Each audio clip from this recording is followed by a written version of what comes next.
Hi, I'm Kara O. Welcome to another edition of Lip Smack and Love.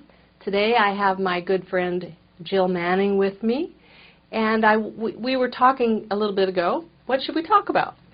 And we decided that we would talk about receiving and asking for what we want, because we both struggle with that. I did some major therapy on that, first of the year. And that's when I shut down a bunch of businesses. I gave the ring back. I mean, I really changed a lot of things. And I went to this one therapist to do this particular kind of process that I actually put in both my marriage makeover manual and affair repair books, because they're wonderful communication tools and getting at what's really going on and just shifting it. But in that process of wanting to be able to receive, in particular the love that my fiance was saying I wasn't able to, I got that there's another side to receiving, and that is saying no.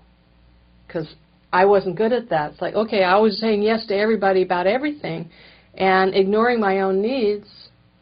So there's more to it than just receiving. But we want to talk about how to ask for what we want.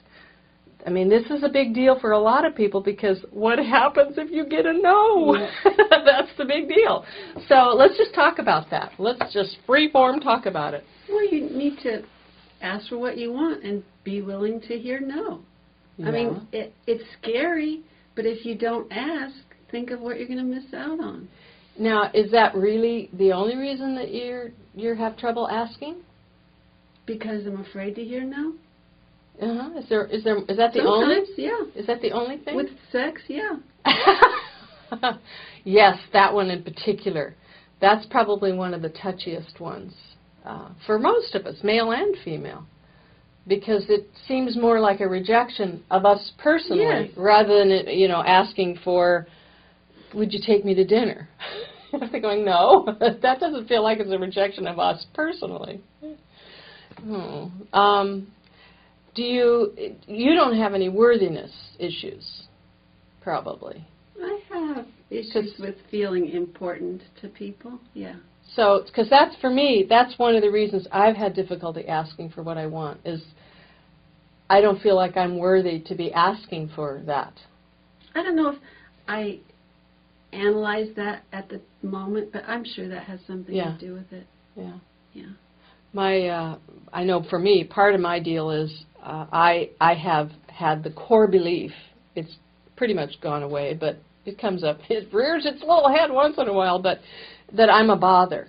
Oh, me too, yeah, I think we've talked about that. And so, if you go around thinking I'm a bother, I remember one time I met kind of a, like an inexpensive, not even a restaurant, like a diner, and I asked for the ketchup whenever they brought whatever it was, probably breakfast potatoes, because I like ketchup. And she forgot it. And I was all I could do to ask her again. I just wanted to get up and go get it myself, not to put her out. I'm exactly like that. So, I mean, when we notice these things about ourselves, that's when we can start changing. And I'm much better than I used to be. But I think that's part of why both of us are so nice. It's like we're just so appreciative when we get something, which is kind of crazy, because people like giving us things. Because if like if you're on an airplane and you ask the flight attendant for something and they bring it to you and you're so grateful, oh my God, thank you for this drink of water. It's crazy. It is, but wouldn't you rather be that than... Yes. Yes, me too. I like being that I'm a nice person, and that sometimes it's just my stuff that's making me nice, but I certainly don't ever want to be ugly. I know I have my moments, and you probably do too, but it's we all have our... I keep mine in private. That's the nice thing about living alone. So I can just fall apart, and nobody has to know about it unless I tell them. So what else about receiving or asking for what we want? Well, do you have anything to add to that, Stephen? Asking for what you want, being willing to hear no, What's so scary about no? Ah, good question. See, he's so good. So what's scary about getting a no? Now, I get the sex thing, you know, that's just like, oh, but even then, you know, that is strange that we're... You know, this just reminded me of something that happens at our house. There's little chores around the house that I either can't do for various reasons, or and I hire a gardener sometimes or a handyman, and I don't ask Stephen to do those chores. And one day he said to me, "Sweetie, if you don't ask me to help you, then you're not giving me the opportunity to give to you." And that kind of made me feel sad that I knew he was right. Yeah. But yet I still have a hard time because I tell myself these stories. Don't ask Stephen to do it because he's been working physically hard all day and he's too tired.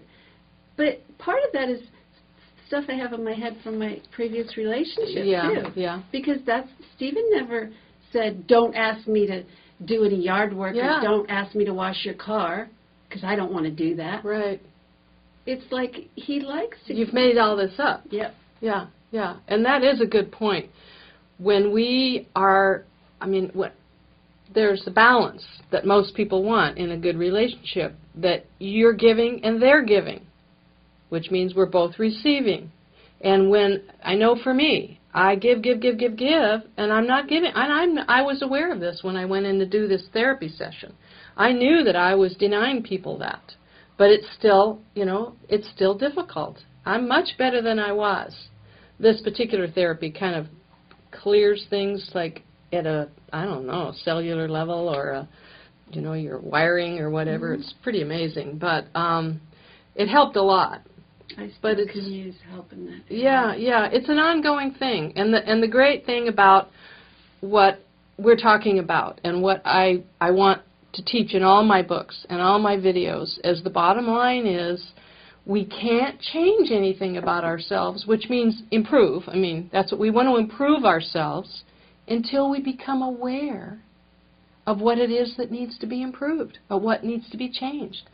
So the fact that we're both, in this case, aware of we're not good at receiving, and we have to kind of push through the discomfort sometimes, and each time it gets a little easier, but we're aware. We're paying attention to what we're feeling, what we're noticing, and sometimes we give in to it. It's like, I'm not going to ask. One time a close friend of mine said to me, "Jill, you don't always have to give me a gift when I see you." And I said, "I know." And she goes, "I love you anyway, And I said, "Yes, I know that." But the more I started thinking about that, yes, she might be right. Maybe I do overgive, but I like to. So if you don't like it, that's one thing. She wasn't saying she didn't like it. Right. She was just observing that you don't have to give for people to like you. Do you think that you do? Sometimes I think I do. Yeah. See, it's just good to notice these things about ourselves. So you're not worthy. Well, you are. I didn't mean you. That's what my little brain is telling me. Yeah. Or my big brain, I meant. The big brain, that's right. This is an important topic. If we were 10 women in a room, we could probably spend days on it. So, this is just a little snippet to make you think about things, about yourself, and the other side are the ones that just take, and forget to, we're kind of the extreme of one, and then there's the extreme of the other, and those are what would be called the high maintenance women. They're not my friends anymore. Yeah, that's right. That's right. And those, I have a video on high maintenance women and a blog talk radio show on that topic, so that's a big one too. So that's kind of it for now, I think, on this topic. There's lots more that we could be saying, but for now, I'm Kara O. and Jill Angel Manning, wishing you lots of lip smack and love. Mwah!